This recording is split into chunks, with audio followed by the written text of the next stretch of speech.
The rain had started just before sunset. Dark clouds rolled across the sky, covering the last traces of daylight.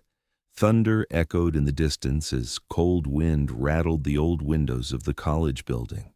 For most people, it was just another rainy evening. For Arthur Bennett, it was supposed to be the end of another ordinary day. Arthur had spent more than 30 years teaching history. He was respected by every student and colleague who knew him. Quiet, patient, and incredibly punctual, Arthur followed the same routine every single day. He arrived before everyone else. He left after everyone else. The old building had become almost like a second home to him. He believed he knew every hallway, every staircase, every classroom, and every hidden corner of the campus. Or at least, he thought he did. At exactly 7:10 p.m., Arthur finished grading the last assignment. He placed the papers neatly inside his leather briefcase and turned off the classroom lights. The corridor outside was completely silent. Most students had gone home hours ago. Only the faint humming of fluorescent lights and the sound of rain tapping against the windows remained. Arthur slowly walked toward the faculty offices. As he reached the end of the second-floor hallway, lightning flashed outside. For a split second, the bright white light illuminated something unusual. A wooden door. Arthur stopped walking. His eyebrows tightened. That's strange. He stared at it.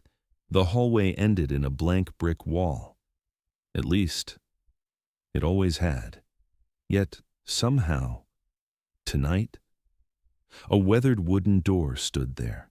Its paint had almost completely peeled away. Rust covered the hinges. Thick layer of dust coated the handle. Above it hung an old metal plate. No room number, no classroom name. Only 2 faded words scratched into the metal. Do not enter. Arthur frowned. I've walked this hallway thousands of times, he whispered to himself. I've never seen this door. Curiosity slowly replaced confusion. Perhaps it had always been locked. Perhaps renovations had uncovered it. There had to be a logical explanation. Arthur stepped closer. The air suddenly felt colder. Much colder. His breath became visible. He reached for the handle. For a brief moment, something inside him whispered, "Leave." He pulled his hand back. The hallway was empty. No voices, no footsteps, nothing. Arthur laughed nervously. You're getting old. He grabbed the handle once again. It was freezing, as if it had been sitting inside ice for decades. With a slow push, the door opened, and the sound echoed through the empty hallway. A wave of stale air rushed out. It smelled like damp wood, old paper, and something else, something rotten. Arthur instinctively covered his nose. The room beyond was almost completely dark. He searched the wall until he found a switch. He clicked. Nothing happened. No electricity. Taking out the small flashlight from his bag, he stepped inside. Dust floated through the beam of light like tiny ghosts. Rows of broken wooden desks stood silently beneath thick spider webs. Several chairs had collapsed onto the floor. The blackboard was cracked from top to bottom. Its surface was still covered with faint chalk writing. Arthur moved the flashlight closer. The words had nearly disappeared with age, but he could still make out part of a sentence. Don't look behind. The rest had been erased. A strange chill ran down his spine. He shook his head. Probably some students playing tricks. He continued exploring. Every object inside the classroom looked incredibly old. Decades old. An ancient projector. Stacks of mold-covered textbooks, broken laboratory equipment. Even the calendar hanging near the teacher's desk showed a year from more than 40 years ago. Arthur found that impossible. If this room had been abandoned for that long, how had no one ever mentioned it? Why had it completely disappeared from everyone's memory? As he reached the teacher's desk, His flashlight reflected off something black beneath a pile of papers. He carefully moved the papers aside. A leather diary. Its cover was badly cracked. There was no title, no owner's name. Only a strange symbol burned into the front. A circle, surrounded by 7 tiny black marks. Arthur picked it up. Dust fell from its pages. The diary felt unusually cold, almost as if someone had left it inside a freezer. He slowly opened it. The first page was completely blank. The second page contained only one sentence, written in beautiful black ink. "If you are reading this, you arrived later than I expected." Arthur smiled. "Interesting. Maybe an old creative writing project." He turned the page. The smile disappeared. The next sentence read, "The old history teacher is standing beside the teacher's desk." Arthur looked around. No one. He looked back at the diary. Another line. "He's wearing a gray coat." Arthur immediately looked down. He was. His heartbeat became slightly faster. "No," he whispered. "This isn't possible." His fingers trembled as he turned another page. The next line made his blood run cold. "His name is Arthur Bennett." Arthur's face turned pale. He checked the cover again. Old leather, faded pages. The ink looked ancient.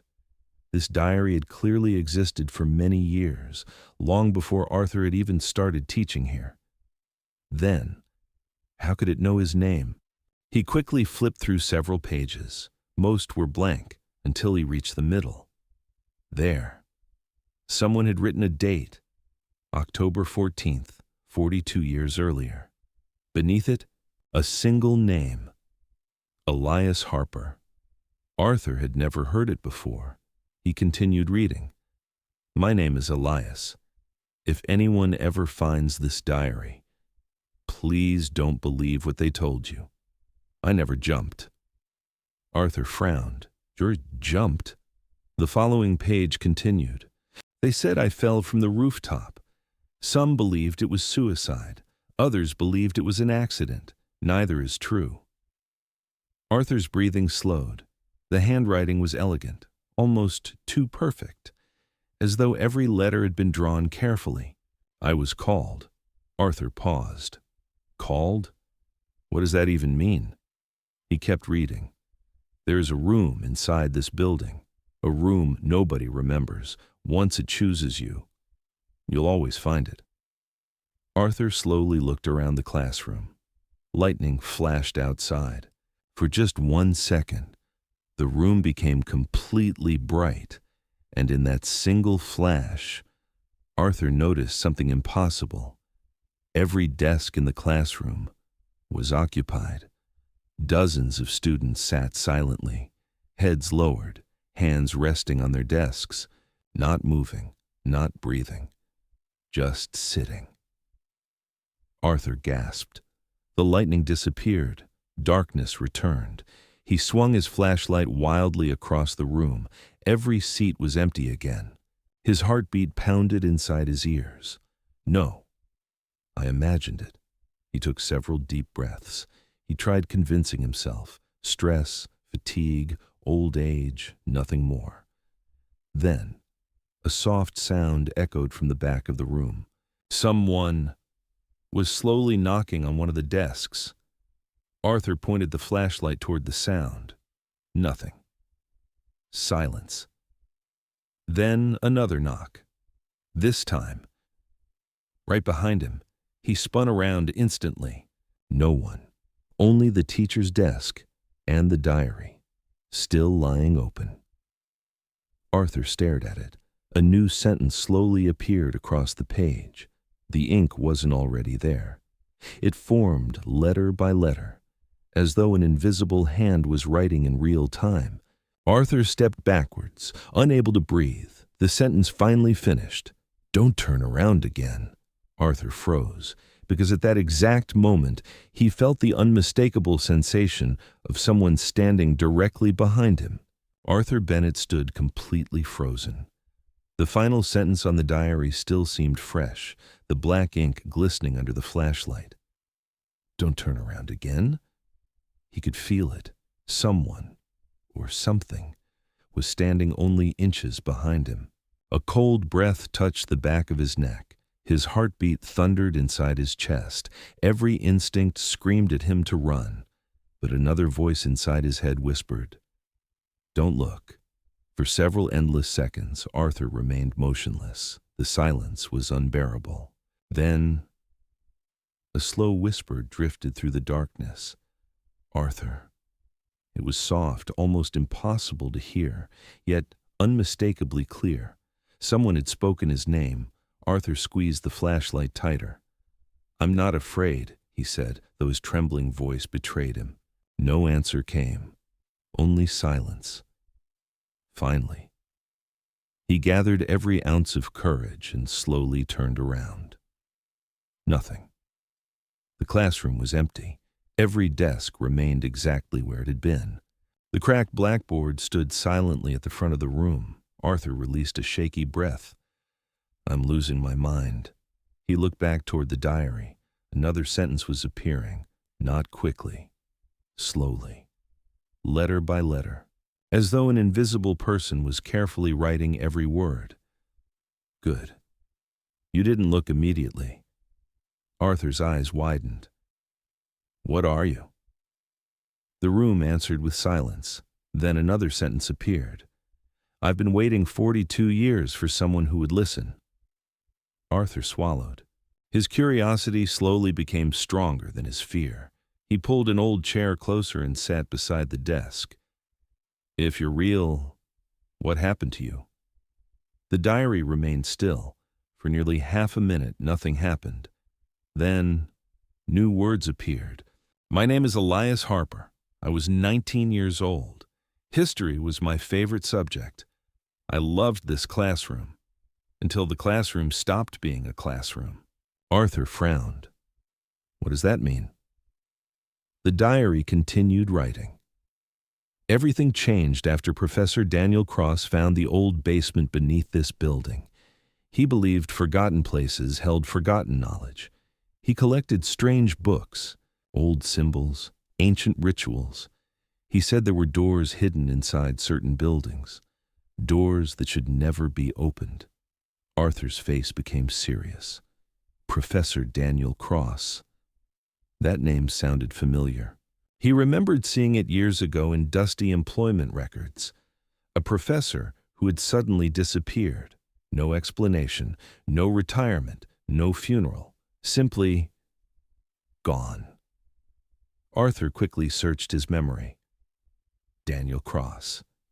I remember reading your name." The diary answered immediately. "Nobody remembers him anymore." That was the first thing the room stole. Memory. Arthur felt goosebumps cover his arms. Outside, thunder exploded across the sky.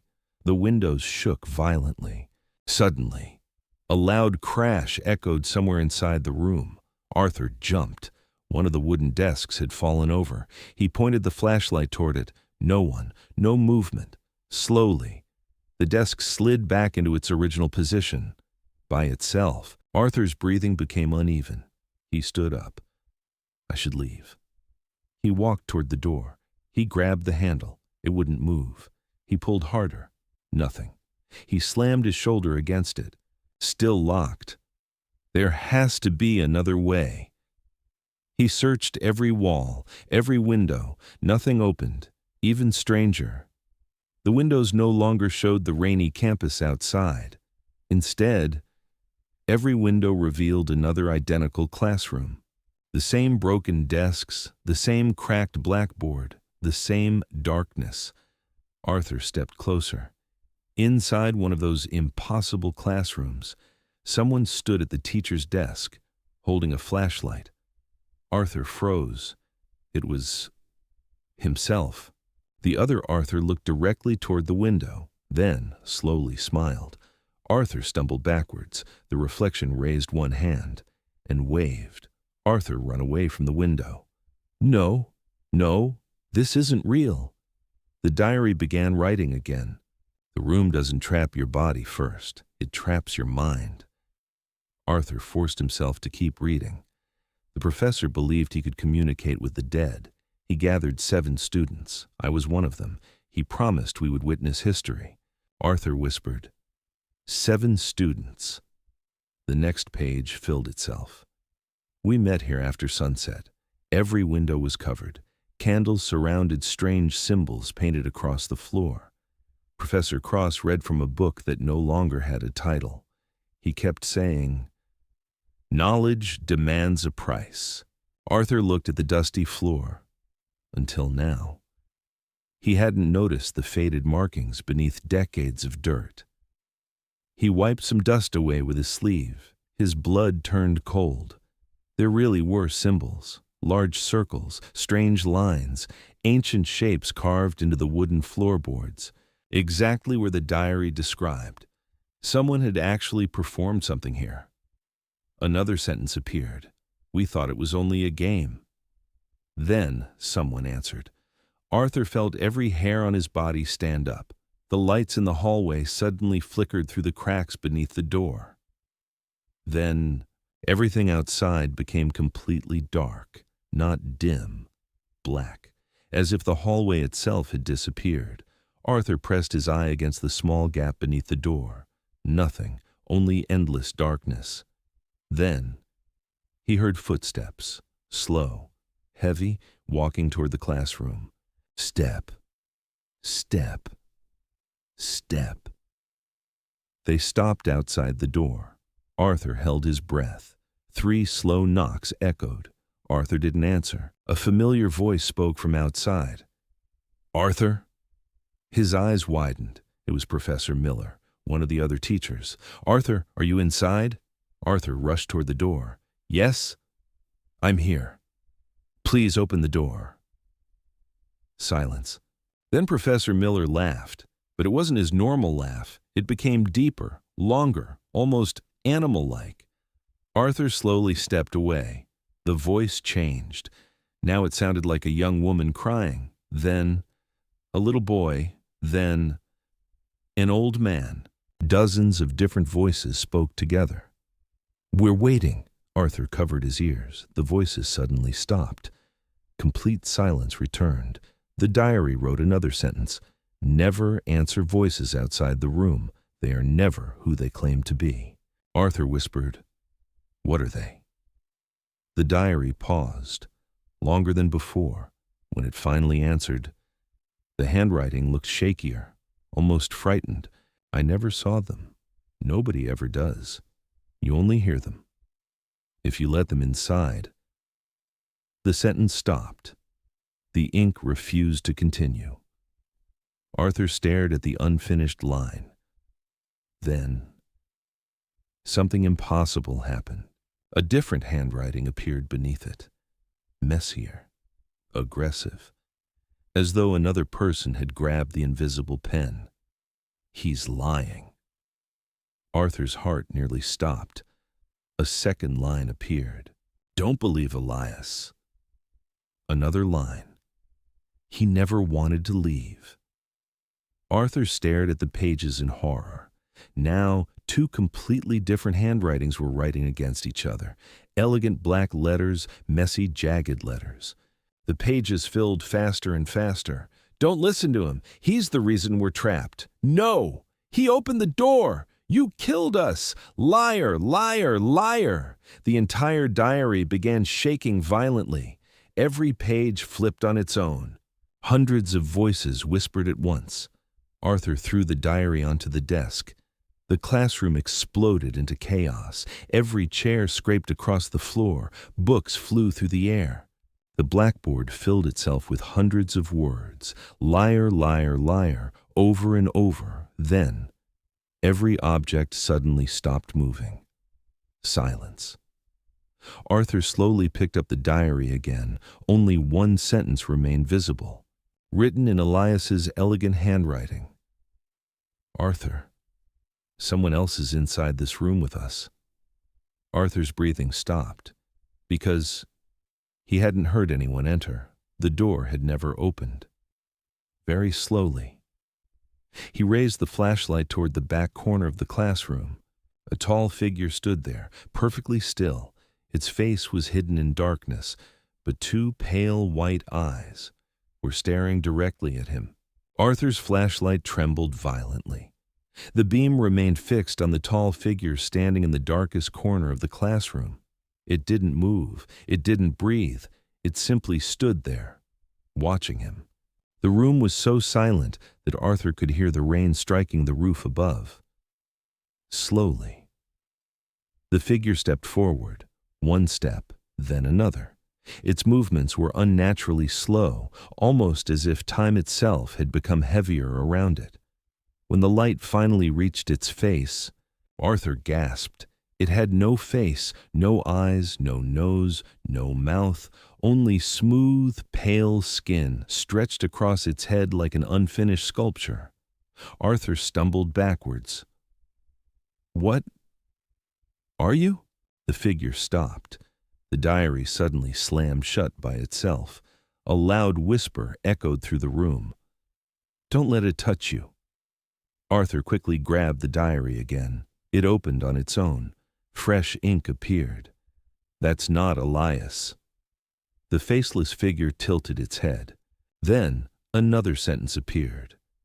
"It learned how to wear silence." Arthur frowned. "Wear silence?" The answer came immediately.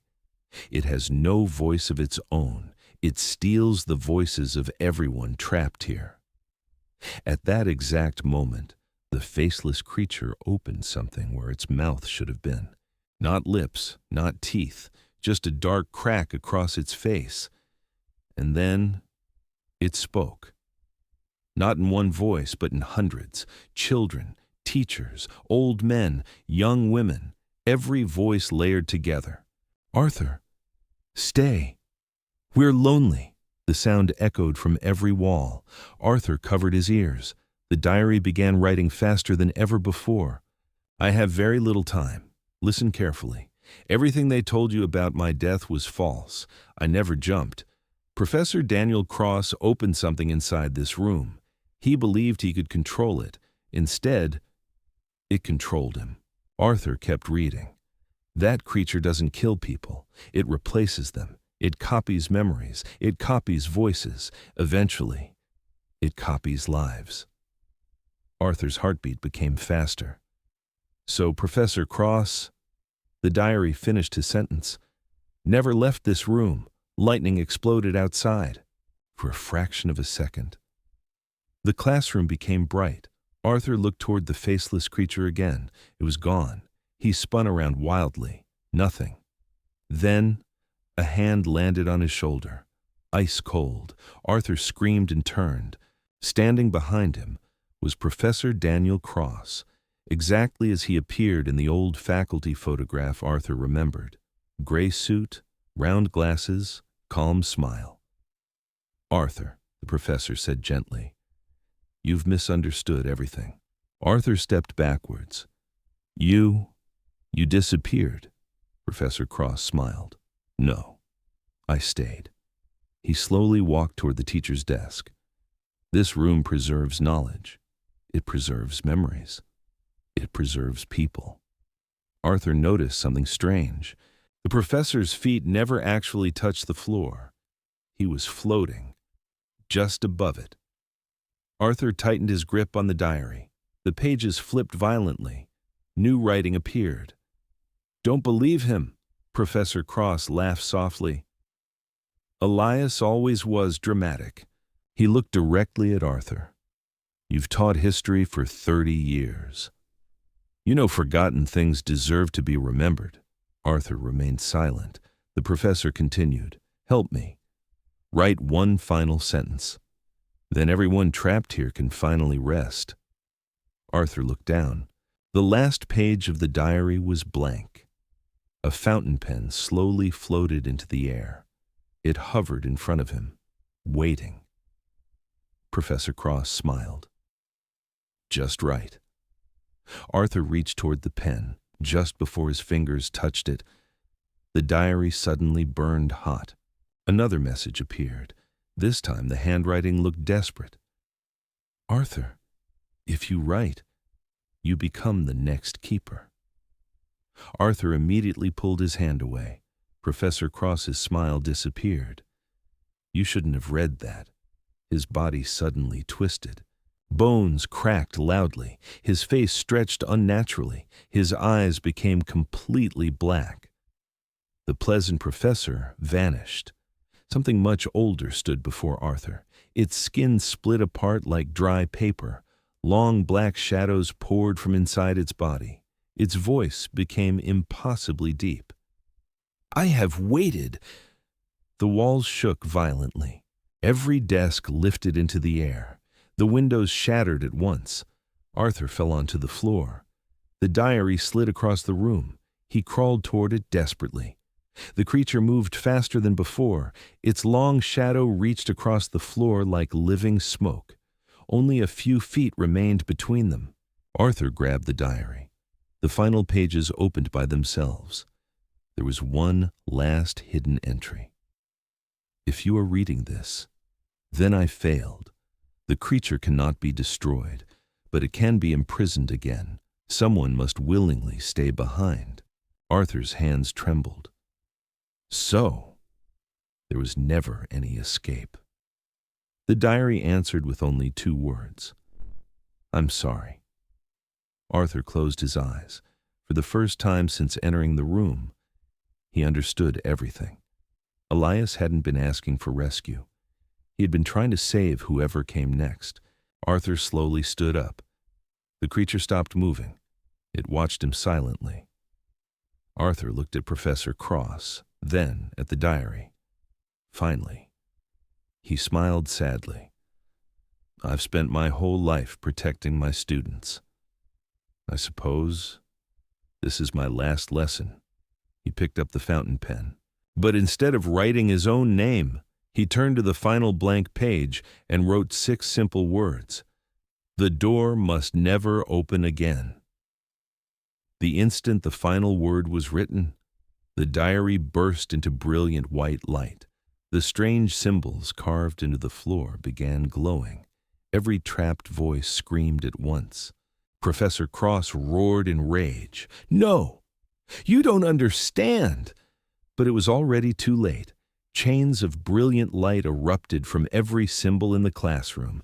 They wrapped around the creature, around Professor Cross, around every shadow hiding inside the room. The walls trembled violently. The old classroom began collapsing. Arthur smiled one last time. Goodbye. The door slammed shut. The lights went out. Everything became silent. The next morning, teachers arrived early after the storm. One of them noticed a strange wooden door at the end of the hallway. None of them remembered seeing it before. They opened it. Inside, there was nothing. No desks, no blackboard, no windows. Just an empty room covered in dust. Arthur Bennett was gone. Police searched the entire campus. Days became weeks. Weeks became months. No trace of Arthur was ever found. Eventually, everyone accepted that the old teacher had mysteriously disappeared. 30 years later, the building was renovated. Workers demolished old walls and rebuilt forgotten sections. One afternoon, a young maintenance worker noticed a loose brick behind fresh plaster. Curious, he pulled it free. Hidden inside the wall was a black leather diary. It looked untouched by time. He opened the first page. Blank. The second page contained only one sentence. Thank you for opening it again. The worker frowned. He turned to the last page. Fresh ink slowly appeared before his eyes. Arthur kept the door closed for 30 years. A pause, then another line. You just opened it. At that exact moment, someone knocked 3 times from inside the empty wall.